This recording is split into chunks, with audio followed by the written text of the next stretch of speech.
ಇಂದು ಹರಿಹರ ನಗರದಲ್ಲಿ ಎನ್ಡಿಎ ಮೈತ್ರಿಕೂಟದ ವತಿಯಿಂದ ಪ್ರತಿಭಟನೆ ನಡೆಸಲಾಯಿತು. ಹರಿಹರದ ಗಣೇಶ ದೇವಸ್ಥಾನದಿಂದ ಶಾಸಕ ಬಿಪಿ ಹರೀಶ್ ಹಾಗೂ ಮಾಜಿ ಶಾಸಕರಾದ ಎಚ್.ಎಸ್. ಶಿವಶಂಕರ್ ಅವರ ನೇತೃತ್ವದಲ್ಲಿ ರೈತರು ಹಾಗೂ ಕಾರ್ಯಕರ್ತರು ತಹಸೀಲ್ದಾರ್ ಅವರ ಕಚೇರಿಗೆ ಪಾದಯಾತ್ರೆ ನಡೆಸುವ ಮೂಲಕ ತಹಸೀಲ್ದಾರ್ ಅವರ ಮುಖಾಂತರ ಜಿಲ್ಲಾಧಿಕಾರಿಗಳಿಗೆ ಮನವಿ ಸಲ್ಲಿಸಲಾಯಿತು. ಭದ್ರಾ ಅಣೆಕಟ್ಟು ಪ್ರದೇಶದ ರೈತರು ಹಿತಾಸಕ್ತಿಗಾಗಿ ಧಕ್ಕೆಯಾಗದಂತೆ ಸರ್ಕಾರ ಸೂಕ್ತ ಕ್ರಮ ಕೈಗೊಳ್ಳಬೇಕು ಎಂದು ಒತ್ತಾಯಿಸಿದರು. ಈ ಸಂದರ್ಭದಲ್ಲಿ ರೈತರ ಎನ್ಡಿಎ ಮೈತ್ರಿಕೂಟದ ಮುಖಂಡರು ಹಾಗೂ ಕಾರ್ಯಕರ್ತರು ಉಪಸ್ಥಿತರಿದ್ದರು.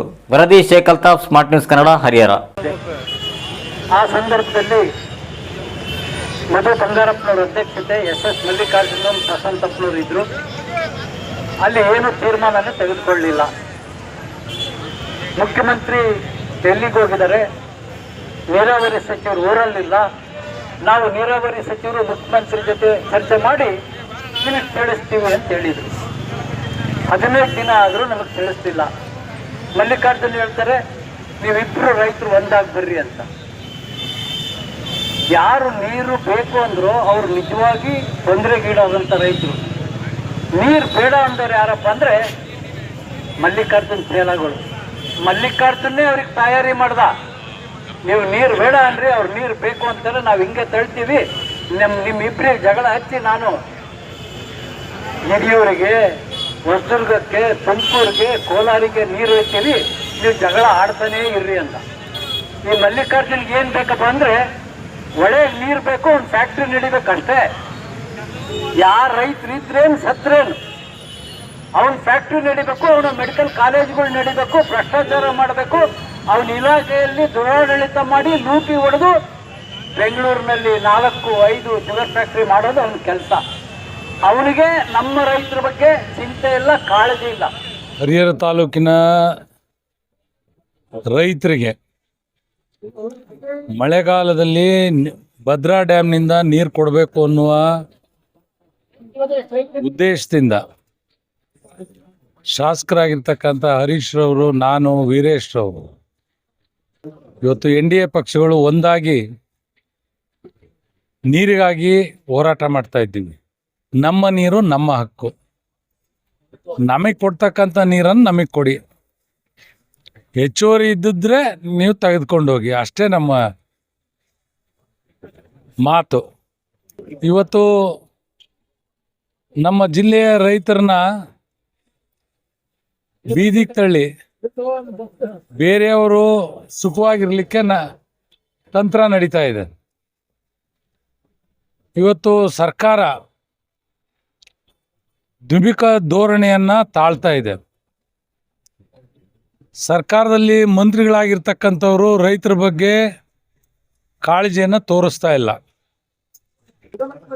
ಅಧಿಕಾರಕ್ಕಾಗಿ ನೀವು ಎಷ್ಟು ಹಪಾಪಿಸ್ತೀರೋ ರೈತರ ಬಗ್ಗೆನೂ ಅಷ್ಟು ಕಾಳಜಿ ಇದ್ರೆ ಜನ ನಿಮ್ಮನ್ನು ಮೆಚ್ತಾರೆ. ಇವತ್ತು ರೈತರಿಗೆ ವಿಷ ಕೊಡುವ ಕೆಲಸವನ್ನ ನೀವು ಈ ಸರ್ಕಾರ ಮಾಡ್ತಾ ಇದೆ. ರೈತರಿಗೆ ಬೆಳೆ ಇದ್ರೆ ಬದುಕು.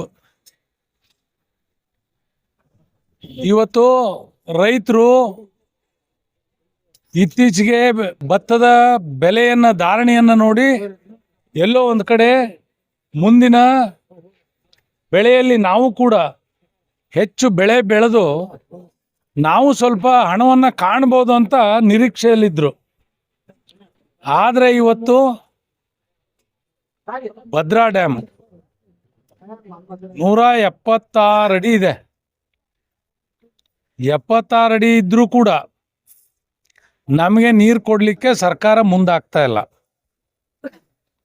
ಕಾರಣ, ಸರ್ಕಾರದಲ್ಲಿ ಇರ್ತಕ್ಕಂಥವರ ಹಿತವನ್ನು ಕಾಯುವ ಕೆಲಸವನ್ನು ಮಾತ್ರ ಸರ್ಕಾರ ಮಾಡ್ತಾ ಇದೆ. ಏನು ವಾಣಿ ವಿಲಾಸ್ ಸಾಗರದಲ್ಲಿ ಆ ಭಾಗದಲ್ಲಿ ಚುನಾವಣೆ ಬರ್ತಾ ಇದೆ, ಅಲ್ಲಿ ಗೆಲ್ಲಬೇಕು ಅಂತ ಹೇಳಿ ಅಲ್ಲಿಗೆ ನೀರು ಹೋಯ್ತಾ ಇದ್ದಾರೆ.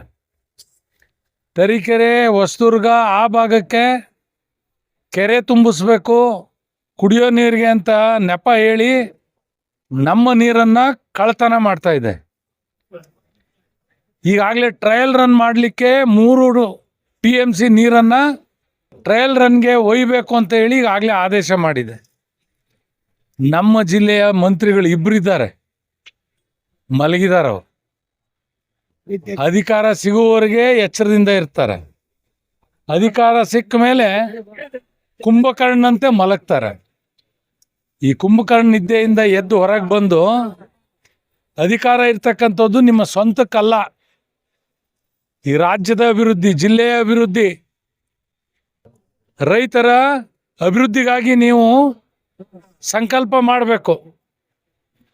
ಚುನಾವಣೆ ಬಂದಾಗ ನೀವು ನಮ್ಮನ್ನು ಗೆಲ್ಲಿಸ್ಬಿಟ್ರೆ ಏನು ಸಿಂಗಾಪುರ್ ಮಾಡ್ತೀವಿ, ಇಂದ್ರ ತರ್ತೀವಿ, ಚಂದ್ರ ತರ್ತೀವಿ ಕತೆ ಹೇಳಿ ಓಟ್ ಪಡೆದಿರ್ತೀರಿ.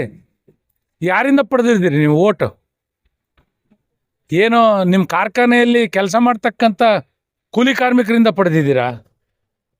ಈ ಭಾಗದ ರೈತರು ನಿಮಗೆ ಓಟ್ ಕೊಟ್ಟಿದ್ದಾರೆ, ಜಿಲ್ಲೆಯ ರೈತರು ಓಟ್ ಕೊಟ್ಟಿದ್ದಾರೆ. ಜಿಲ್ಲೆಯ ರೈತರನ್ನ ವಿಭಜನೆ ಮಾಡಿ East India company divide and rule policy ಏನಿತ್ತಲ್ಲ, ನಮ್ಮ ದೇಶ ಕಬ್ಜಾ ತಗೋಬೇಕಾದ್ರೆ ಡಿವೈಡ್ ಆ್ಯಂಡ್ ರೂಲ್ ಪಾಲಿಸಿ ಮಾಡಿದರು, ಡಾಕ್ಟ್ರಿನ್ ಆಫ್ ಲ್ಯಾಬ್ಸ್ ಮಾಡಿದರು. ಇವನ್ನೆಲ್ಲ ಜಾರಿಗೆ ತಂದು ಅದೇ ಏನೋ ದೇಶವನ್ನೇ 200 ವರ್ಷಗಳ ಕಾಲ ಆಳಿದರು. ಹಾಗೆ ನೀವು ಕೂಡ ನಮ್ಮನ್ನು ಬಿಟ್ಟರೆ ಯಾರೂ ಇಲ್ಲ ಈ ಜಿಲ್ಲೆನಲ್ಲಿ, ಯಾರೂ ಇನ್ನವರು ಅಭಿವೃದ್ಧಿನೇ ಮಾಡಲಿಲ್ಲ. ಏನು ಹಿಂದಿನ MP ಗಳು ಸಿದ್ದೇಶಪ್ಪನವ್ರು ಏನೂ ಮಾಡಲಿಲ್ಲ, ಕಾಲಹರಣ ಮಾಡಿದ್ರು ಅಂತ ಹೇಳಿ ನೀವು ಅಧಿಕಾರಕ್ಕೆ ಬಂದ್ರಿ. ಈಗೇನು ಮಾಡ್ತಾ ಇದ್ದೀರಿ ನೀವು? ಜನರ ಹಿತ ಕಾಯೋದು ಬಿಟ್ಟು ಜನರಿಗೆ ವಿಷ ಕೊಡ್ತಾ ಇದ್ದೀರಿ, ರೈತರಿಗೆ ವಿಷ ಕೊಡ್ತಾ ಇದ್ದೀರಿ, ಮರಣ ಶಾಸನ ಬರಿತಾ ಇದ್ದೀರಿ. ಈ ಬಾರಿ ನೀವು ನೀರು ಕೊಡದೇ ಇದ್ರೆ ಮುಂದಿನ 1.5 ವರ್ಷದಲ್ಲಿ ಬರ್ತಕ್ಕಂಥ ಚುನಾವಣೆ ನಿಮಗೆ ಬಿಸಿ ತುಪ್ಪ ಆಗತ್ತೆ. ಖಂಡಿತ ರೈತರು ನಿಮಗೆ ಮನೆಗೆ ಕಳಿಸ್ತಾರೆ. ರೈತರೇ ಹೆಚ್ಚಿನ ಸಂಖ್ಯೆನಲ್ಲಿರೋದು. ರೈತರು ಈ ದೇಶದ ಬೆನ್ನೆಲುಬು. ಅನ್ನ ಕೊಡ್ತಕ್ಕಂಥವ್ನು ರೈತ. ನೀವೇನು ಅಕ್ಕಿ ಬೆಳೀತಾ ಇಲ್ಲ, ನೀವು ಕಬ್ಬನ್ನ ತೆಗೆದುಕೊಂಡು ಸಕ್ಕರೆ ಮಾಡಿ ಸಕ್ಕರೆ ಮಾರಾಟ ಮಾಡ್ತಾ ಇದ್ದೀರಿ ಅಷ್ಟೇ. ಲಾಭದಾಯಕ ಹುದ್ದೆನಲ್ಲಿದ್ದೀರಿ. ಅನ್ನ ಕೊಡ್ತಕ್ಕಂಥ ರೈತನ್ನ ಇವತ್ತು ಕಾಲ್ನಲ್ಲಿ ಹಾಕಿ ತುಳಿತಾ ಇದೆ ಈ ಸರ್ಕಾರ, ಭ್ರಷ್ಟ ಸರ್ಕಾರ. ಗ್ಯಾರಂಟಿ ಕೊಡೋದ್ರ ಮೂಲಕ 5 ಗ್ಯಾರಂಟಿ ಕೊಟ್ಟು ರೈತರಿಗೆ ಈ ವಿಷ ಕೊಟ್ಟಿದ್ದೀರಿ. ನೀವು ತತ್ಕ್ಷಣ ಜಿಲ್ಲಾಧಿಕಾರಿಗಳು ಮಧ್ಯಪ್ರವೇಶ ಮಾಡಬೇಕಿದ್ರಲ್ಲಿ. ಮಲಗಿರ್ತಕ್ಕಂಥ ಮಂತ್ರಿನ ಎದ್ದಳಿಸ್ಬೇಕು. 2 ಮಂತ್ರಿಗಳು ನಾವು ನೋಡ್ತೀವಿ, ನಾವು ಮಾಡ್ತೀವಿ, ಚರ್ಚೆ ಮಾಡ್ತೀವಿ, ಮುಖ್ಯಮಂತ್ರಿಗಳ ಗಮನಕ್ಕೆ ತರ್ತೀವಿ. ಮುಖ್ಯಮಂತ್ರಿಗಳು ಕುರ್ಚಿ ಉಳಿಸ್ಕೊಳಕ್ಕೆ ಡೆಲ್ಲಿಗೆ ಹೋಗಿದ್ದಾರೆ. ನೀವೇನು ಮಾಡ್ತಾ ಇದ್ದೀರಿ ಅದನ್ನ ಯೋಚನೆ ಮಾಡ್ರಿ.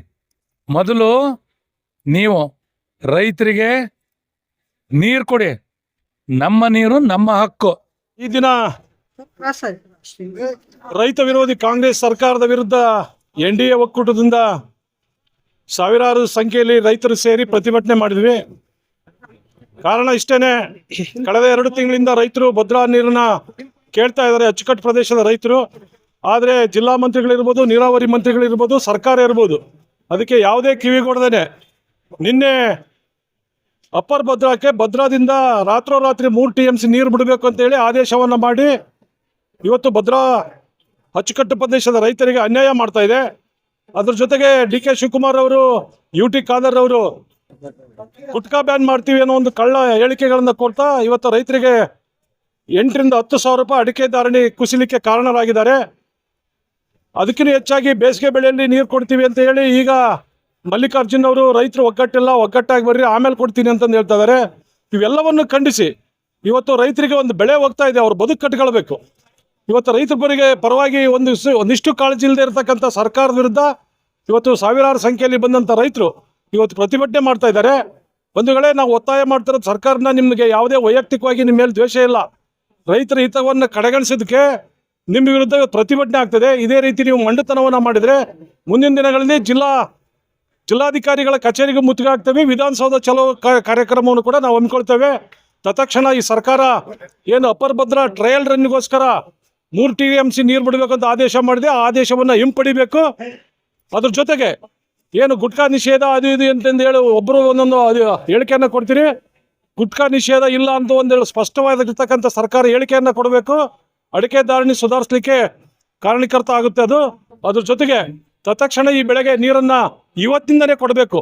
ಏಕೆಂದರೆ ರೈತರಿಗೆ ಗೊತ್ತು, ಹಿಂದೆ ಮುಂದೆ ಆದರೆ ಒಂದು 5 ಚೀಲ ಹೆಚ್ಚು ಕಮ್ಮಿ ಇಳುವರಿ ಬರ್ಬೋದು. ಆದರೆ ರೈತರಿಗೆ ದುಡಿಮೆನೇ ಇಲ್ದೇ ಇವತ್ತು ಹೊಲವನ್ನು ಬೀಳ್ಬಿಟ್ಟು ಕುತ್ಕೊಳ್ಳಿಕ್ಕೆ ಸಾಧ್ಯ ಇಲ್ಲ. ಇವು 3 ಬೇಡಿಕೆಗಳನ್ನು ಈಡೇರಿಸಬೇಕಂತೇಳಿ ನಾನು ಸರ್ಕಾರಕ್ಕೆ ಒತ್ತಾಯನ ಮಾಡ್ತೇನೆ.